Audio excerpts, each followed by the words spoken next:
नमस्ते सभी को। मैं मनीषा यादव आप सबका स्वागत करती हूँ हिंदी अक्षरांजलि में। अपनी इन्हीं वीडियो की कड़ी में को अनवरत रखते हुए आगे हम रामधारी सिंह दिनकर की जो कविता थी समर शेष है, जो कि आपके पाठ्यक्रम में लगाई गई है बीए पार्ट फर्स्ट के फर्स्ट सेमेस्टर में हिंदी अनिवार्य विषय में, उसकी आज जो है हम पठन और पाठन करते हैं। इसमें रामधारी सिंह जो दिनकर हैं, इनका जो हमने जीवन परिचय है इससे पहले वाले वीडियो में हम पढ़ चुके हैं या देख चुके हैं। अगर आपने वो वीडियो नहीं देखा है तो उसमें जाकर के रामधारी सिंह दिनकर के बारे में पढ़िए।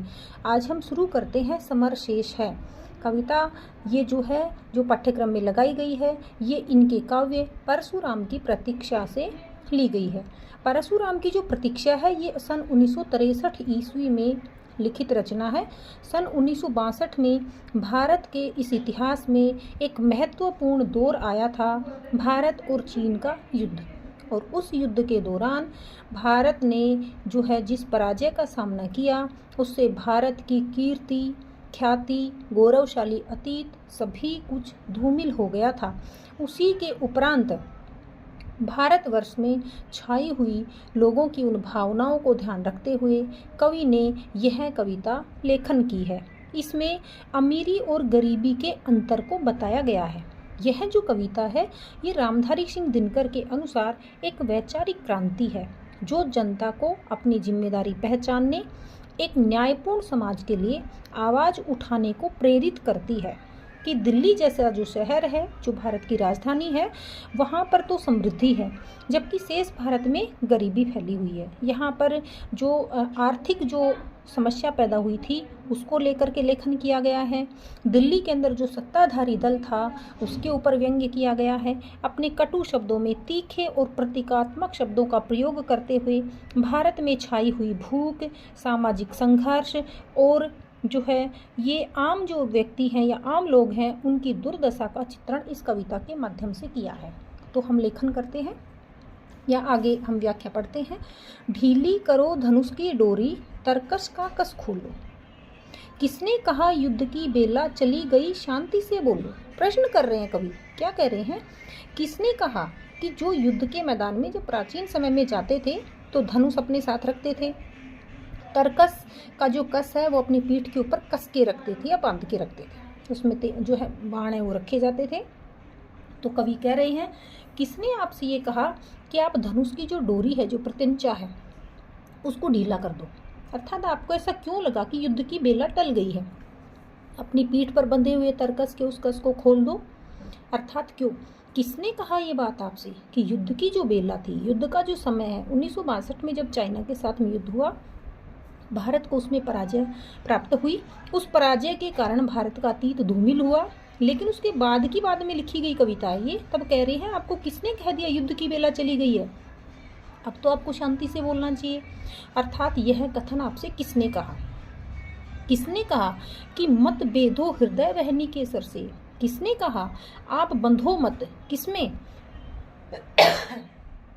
अपने हृदय के की जो अग्नि है, वहनी मतलब अग्नि, उस अग्नि के उस बाणों से आप बंधो मत। किसने बोला कि आप अपने अंतरात्मा में छाई हुई उस अग्नि को शांत कर दो? अर्थात इस अग्नि के शांत करने पर तो आपको कुछ भी प्राप्त नहीं होगा, क्योंकि आज भी भारत की जनता मूलभूत आवश्यकताओं से दूर है।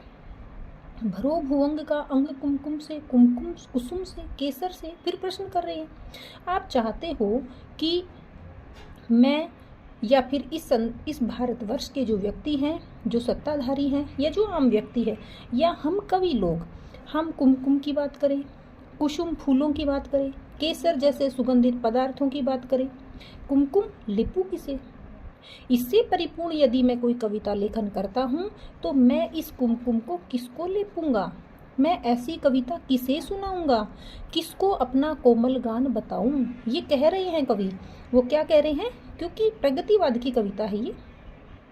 इस प्रगतिवाद की कविताओं के अनुसार, जैसे छायावाद में जो सभी कवि थे प्रेम सौंदर्य की बात कर रहे थे, चाहे वो महादेवी हो, चाहे सुमित्रा नंदन पंत हो, तो इनके बाद में वो सभी, जैसे गुप्त हैं, मैथिली शरण गुप्त हैं, जैसे सूर्यकांत त्रिपाठी निराला हैं, इन्होंने भी अपनी कविता को धीरे धीरे प्रगतिवाद की तरफ मोड़ दिया था। महादेवी ने भी मोड़ दिया था।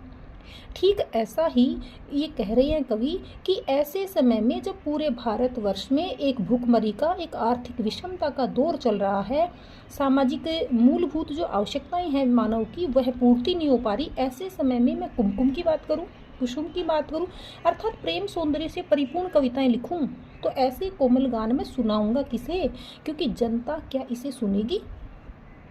तड़प रहा आंखों के आगे भूखा सा हिंदुस्तान। और फिर दूसरी बात, हमारा जो हिंदुस्तान है यह मेरी आंखों के सामने भूख से तड़प रहा है, क्योंकि उनके पास पैसों की कमी है, आर्थिक विषमता है। ऐसे समय में मैं कोमल गान और कुमकुम की बातें कैसे सुना सकता हूँ।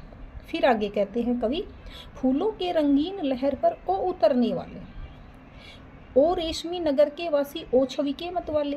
जो पहला पद था इसमें आर्थिक विषमता की बात की गई थी। जो दूसरा पद है इसके अंदर जो सत्ताधारी जो दल है या सत्ताधारी जो सरकार के जो व्यक्ति हैं, कारिंदे हैं, प्रधानमंत्री हैं, मंत्री हैं, उनका जो भी दल है या जितने भी नेता लोग हैं उन सब पर व्यंग्य कर रहे हैं, तीखे व्यंग्य। क्या कह रहे हैं, फूलों के रंगीन लहर पर ओ उतरने वाले, हे नेता लोगों, हे सत्ताधारी पक्ष, आप तो फूलों के रंगीन लहरों पर उतरते हो। ओ रेशमी नगर वासी, आप तो ऐसे नगर में रहते हो जहाँ पर रेशमी वस्तुएं के कोमलता की जो चीज़ें हैं प्रतीक रूप में आपको प्राप्त होती हैं। ओ छवि के मत वाले, और आप तो उस धन दौलत, धन ऐश्वर्य, विलासिता की उस छवि में मत वाले हो रखे हो।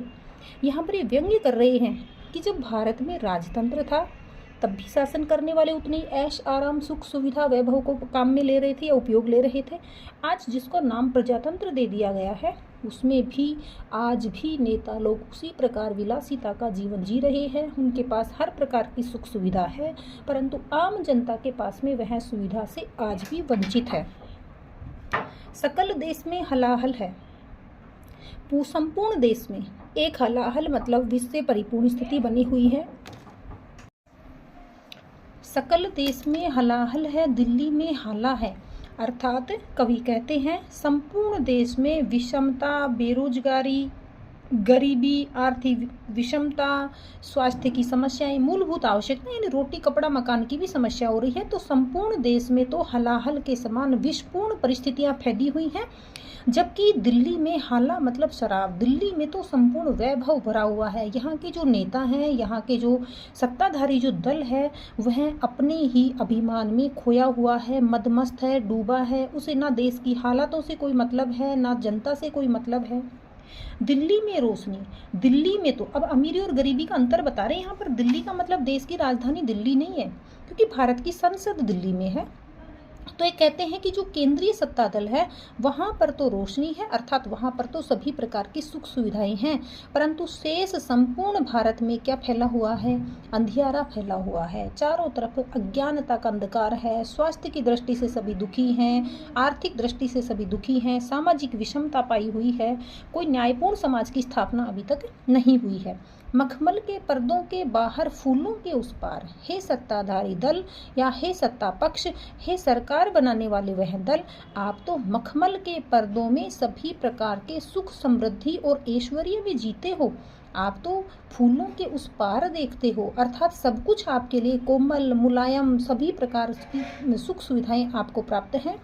जो का त्यों है खड़ा आज भी मरघट सा संसार। दूसरी तरफ हम जब दिल्ली से बाहर देखते हैं तो पूरे देश में हमें जैसा पहले था ठीक वैसा का वैसा आज भी संसार यानी भारतवर्ष जो है वह मरघट की भांति, शमशान की भांति उजड़ा, वीरान, दुखों से परिपूर्ण और वह जो है एक तरीके से किसी प्रकार की इस किंग कर्तव्य विमूढ़ स्थिति में खड़ा हुआ दिखाई देता है, अलसाया सा दिखाई देता है।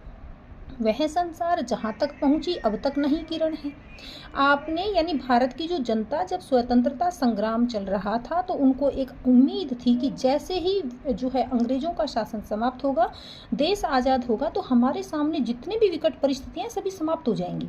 लेकिन संसार में तो जहाँ पर भारत के वासी जहाँ तक थे वहीं तक खड़े हुए हैं, आज भी उन तक विकास की किरण नहीं पहुँच पाई है।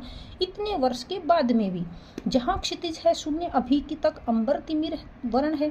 आज भी आसमान तक यानी दूर स्थिति तक उनके लिए चारों तरफ अज्ञानता का अंधकार, अभावों का अंधकार भरा हुआ है। इससे आज भी उनका अंतःस्थल शून्यता के स्तर पर फैला हुआ है। देख जहाँ का दृश्य आज भी अंतःस्थल ही दिखता है। आज भी उसको देख करके जो मेरा मतलब कवि दिनकर कह रही हैं कि इस भारत में फैले हुए इस विषमता के दृश्य को देखकर मेरा जो अंतःस्थल है वह आज भी हिलता है। क्योंकि कवि जो होते हैं बहुत ही संवेदनशील होते हैं, किसी के दुख को समझने वाले होते हैं, संवेदनाओं का उनमें अपार भाव भरा रहता है। इसलिए कवि दिनकर कहते हैं इन सभी दृश्यों को देखकर मेरा अंतःस्थल, मेरी अंतरात्मा आज भी हिलती है। माँ को लज्जा वसन और शिशु को न क्षीर मिलता है। आज भी जो माँ है, जो स्त्री है, उसे अपनी लज्जा को ढकने के लिए, अपने अंगों को या शरीर को ढकने के लिए उसके पास वसन मतलब वस्त्रों की कमी है, वस्त्र नहीं मिल पा रहे हैं। आज भी छोटे शिशुओं को क्षीर मतलब दूध की प्राप्ति नहीं हो रही है, दूध नहीं मिल पा रहा है, ना दूध मिलता है उनको पी पा रहे हैं। पूज रहा है जहाँ चकित हो जन जन देख आकाज। आज भी पूरा संसार या पूरे भारतवर्ष के जो निवासी हैं, भारतवर्ष के जो वासी हैं, ये आश्चर्यचकित है स्थिति को देख करके कि क्या हमने इस प्रकार की इन परिस्थितियों के लिए ही स्वाधीनता संग्राम या स्वतंत्रता संग्राम में भाग लिया था? क्या इसी दिन के लिए हम 15 अगस्त 1947 को प्रसन्न हुए थे? हम इसीलिए क्या इस भारतवर्ष को पूज रहे थे? इतने वर्ष हो चुके हैं, राह में अटका कहाँ स्वराज, जिस स्वराज की प्राप्ति के लिए हमने इतना लंबा संघर्ष किया। इतने सारे जो क्रांतिकारी है उन्होंने अपने जन धन यानी जान माल की जो हानि है वो भुगती है। कितने ही क्रांतिकारियों ने अपने हंसते हंसते प्राणों को न्योछावर कर दिया। 1963 तक इतने साल, क्योंकि 47 में हम आज़ाद हुए, 1947 में, 1950 में हमारा संविधान भी लागू हो गया और ये रचनाएं 1963 में लिखी गई है। ये कहते हैं कि इतने वर्ष बीत जाने पर भी पता नहीं जिस स्वराज्य प्राप्त होने की हमें बात की गई थी वह कौन से मार्ग में अटक गया जो आज तक हम तक नहीं पहुंचा है। आज के इस वीडियो में हम इतना ही पढ़ेंगे। आगे वाला जो भाग है समरशेष है कविता का, वो हम भाग नंबर 2 में पढ़ने वाले हैं। तो आज के लिए इतना ही। अगर आपने चैनल सब्सक्राइब नहीं किया है तो चैनल को सब्सक्राइब कीजिए, लाइक कीजिए, दोस्तों तक शेयर कीजिए ताकि सभी को इनका लाभ मिल सके। अब हम आज के लिए इतना ही, मिलते हैं आगे नेक्स्ट वीडियो में। धन्यवाद।